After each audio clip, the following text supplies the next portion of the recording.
Duguan at walang malay nang natagpuan ang babaeng ito sa loob ng nakaparadang tricycle sa Lipa, Batangas.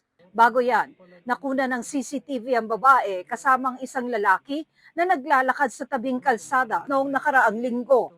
Tumawid sila sa kabilang kanto at pasakay sa isang tricycle. Base sa investigasyon, nagpunta sila sa parke at nagkaroon ng pagtatalo. Itinulak umano ng suspect ang biktima kaya nabagok ang ulo sa pavement. Dinala raw ng suspect ang biktima sa kanyang bahay sa isang subdivision sa barangay Tambo. Nahagipan ng CCTV ang biktimang naglalakad malapit sa bahay ng suspect. Ayon sa pulisya, posibleng ginahasa ang biktima dahil wala na itong suot na underwear. Lumabas din umano sa autopsy na matindi ang bugbog sa katawan ng biktima at nagtamo rin ng injury sa ulo. Isinugod ang biktima sa ospital pero idineklara ng dead on arrival.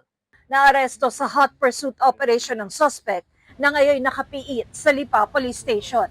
Walang pahayag ang suspect na nahaharap sa reklamong murder.